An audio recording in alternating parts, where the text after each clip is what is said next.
Welcome back, everybody, for another deep dive. This time we're going to be exploring Franz Kafka's In the Penal Colony, Oh, a yeah. story that I think will stay with you for quite a while. Oh, absolutely. It really makes you think about justice and punishment Yeah. and what we believe in, you Yeah. know? Yeah, and the things we take for granted even. Yeah. And the setting itself is so stark and isolated, this penal colony that's sort of tucked away in this desolate valley. Right away, it makes you feel like something's off. Yeah. Like something bad is going to happen. Yeah, there's a sense of unease, like Yeah. something's not quite right. Yeah, like it's intentionally, you know, Yeah.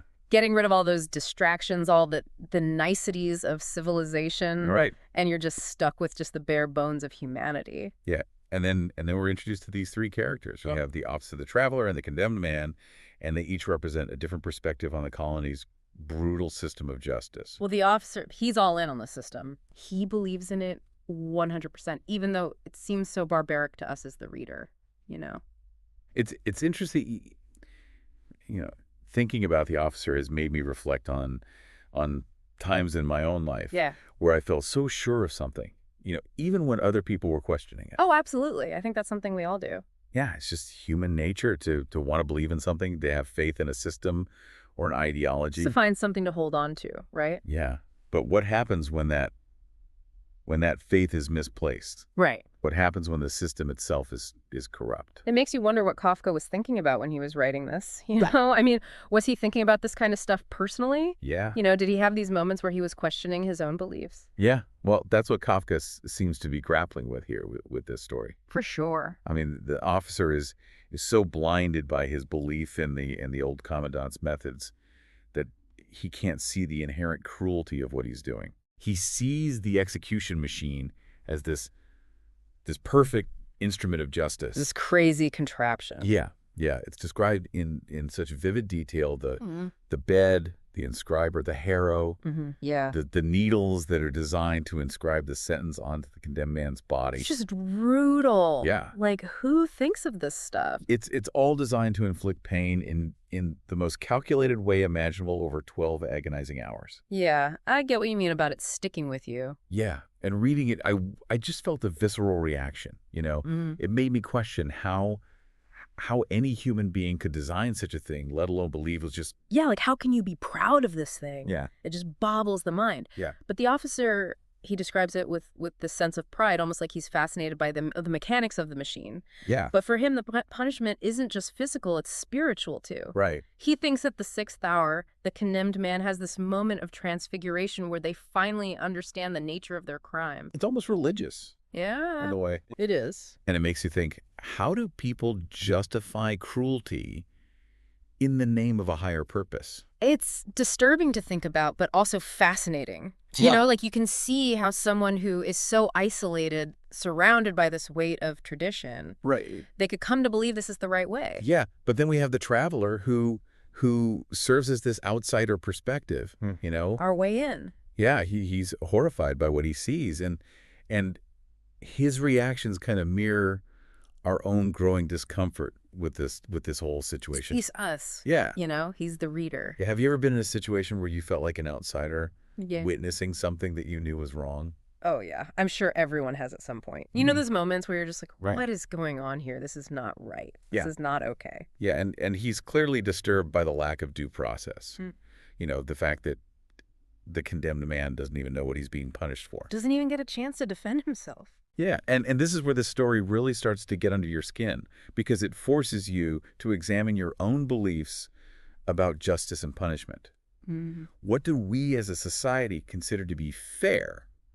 When is punishment justified? And these are still questions we're asking ourselves today. Oh, absolutely. Even though this story was written over 100 years ago. Yeah, it's like Kafka is holding up a mirror to us, making us confront the dark side of human nature. Totally. And it's not just about the brutality of this penal colony.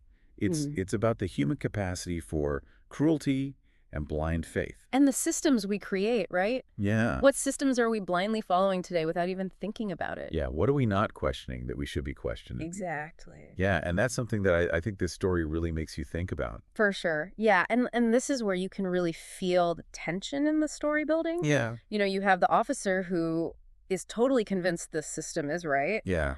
And then the traveler, who's getting more and more uncomfortable with everything he's seeing. It's like watching a car crash in slow motion.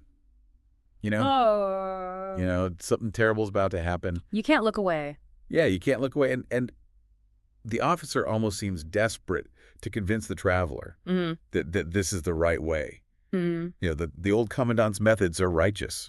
Yeah, he wants the traveler to agree with him so bad. Yeah. Like maybe he thinks if he can get this outsider to buy in, Yeah. then maybe he isn't so crazy after all. Right. And he sees the traveler as this potential ally, someone who could validate his worldview, especially in the face of the new commandant who wants to reform things. Oh, yeah. The new commandant is not a fan of the old ways. Not at all. And the officer can sense that his whole world is starting to crumble. Yeah, and he goes so far as to suggest that the traveler should pretend to disapprove of the machine. Yeah. At first. And then later on, he can deliver this powerful speech vindicating the old ways. It's almost like he's trying to manipulate the traveler. It is. It's manipulation. To get what he wants. Yeah, and it gives you this fascinating glimpse into the officer's psyche. Like, what's going on in this guy's head? Yeah, he's so isolated in his beliefs.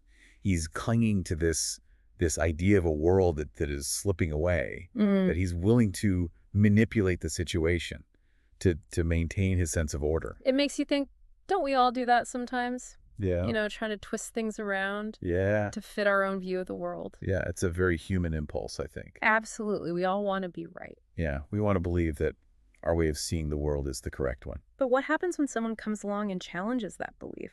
Yeah, how do we react when we're confronted with evidence that contradicts what we believe? Right, and that's exactly what the traveler does to the officer. Is a challenge to his authority. Yeah, he's a voice of reason. Yeah, a symbol of the changing times. And when the traveler refuses to play along, to endorse this barbaric machine, that's a turning point in the story. It sets in motion this chain of events that leads to the story's tragic climax. And the officer, he realizes that his world is falling apart.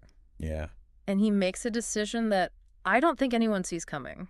He decides to subject himself to the machine. Talk about a shocking moment. It's full of irony and despair. Yeah, he's trying to prove his faith in this system that's already doomed. Yeah, it's like he's trying to be a martyr. For a lost cause. For a lost cause. And it made me think about, have you ever felt like you were clinging to something? Oh, yeah. That was slipping away even though you knew it was for the best? All the time. I think that's just part of being human. Yeah, that sense of loss, of holding on to what's familiar, even when you know it's not good for you. And for the officer, it leads to his destruction. Yeah, and what's even more unsettling is that the machine malfunctions.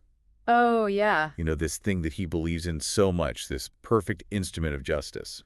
It betrays him. It betrays him. Instead of this transfiguration that he's expecting, he dies this brutal, meaningless death. His faith is shattered. Yeah, his body's left hanging from the harrow, this gruesome spectacle. The machine rejects him. Yeah, it's as if the machine itself is rejecting his warped sense of justice. You spend the whole story hearing about this machine. But all detail. And then it all falls apart. And it becomes this chaotic force. It shows how fragile these systems we build really are. Yeah. Even the most rigid systems can break down. And then we're left with this image of the officer, his face all contorted in pain. No transfiguration. No transfiguration. None of the spiritual enlightenment that he believed in so fervently. It makes you question whether his faith was ever real. Yeah. Was it genuine, or was it just a way to cope with the horrors that he had witnessed and perpetrated? That's a question that I'm still thinking about. Yeah, it sticks with... Was he a true believer, or was he just fooling himself? It's a chilling thought. It is. That we can convince ourselves of anything if we want to believe it badly enough. And then there's that scene at the tea house. Yeah. With the old commandant buried under a table. It's such a bizarre image. It is. It's so strange. And then you read the inscription on his tombstone.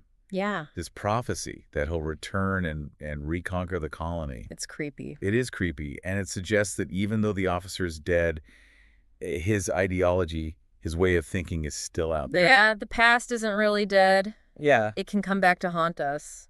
It makes you think about the systems we live under today, Yeah. Are there any outdated beliefs that we're still clinging to? Are there any dangerous ideologies that are just waiting to resurface? Yeah, it's a question worth thinking about. Yeah. And the ending of the story is really interesting. Kafka leaves it open to interpretation. You know, he does. the condemned man and the soldier are fascinated by the machine breaking down. They almost seem happy about it. Yeah, they're almost gleeful. Yeah. But the traveler leaves the colony with his heavy heart, pondering what it all means. Yeah, he's troubled by everything he's seen. It's like Kafka saying, here's this unsettling situation. Yeah. These complex characters, this broken system. Figure it out. You decide what it all means. Make up your own mind. It's a challenge to the reader. Yeah, he wants you to think for yourself. But to grapple with these themes and come to your own conclusions. And I think the story can resonate in different ways depending on, who you are and what you've been through. Yeah. Someone who's lived under an oppressive government might connect with the condemned man. Yeah. And his powerlessness. Right. And someone who's seen the dangers of blind faith might see themselves in the officer. Yeah, it's a story about the human need for meaning, I think. It is. The officer was driven by this conviction that what he was doing was right. He thought he was doing the right thing. Yeah, he thought he was serving a higher purpose. And even though we might not agree with him, you can kind of understand where he's coming from. Yeah, it's almost tragic. It is. His unwavering faith in this horrible system. It makes you think about, what do we cling to when the world feels like it's falling apart? How do we find meaning in a world that often feels chaotic and unjust? Big questions. Yeah, and I think that's one of the things that makes In the Penal Colony so unsettling. It really gets under your skin. It forces us to confront the darkness within ourselves. Yeah, that potential for cruelty. Yeah, the blind obedience. Well, it's all of us. And it reminds us that justice is a complex idea. It really is. What one person considers just another might see as barbaric. And who gets to decide what's just? Right. That's the question. It challenges us to examine our own beliefs. To question the systems we live under. To be wary of anyone who claims to have all the answers. And to never stop questioning. Yeah. Never stop challenging the way things are. Because even though the world can be a dark and unsettling place, it can be. There's always hope for change. There is. As long as we're willing to ask those tough questions. To face our own biases. To fight for what we believe in. That's what it all comes down to. In the Penal Colony is a story that will stick with you. It's not something you forget easily. It's a story that makes you think and feel and question everything you thought you knew about justice and punishment. And what it means to be human. Well, that's our deep dive into Franz Kafka's In the Penal Colony. Thanks for joining us. We hope this exploration has made you think about your own experiences and your own beliefs. And the complicated nature of justice. And the human condition. See you next time.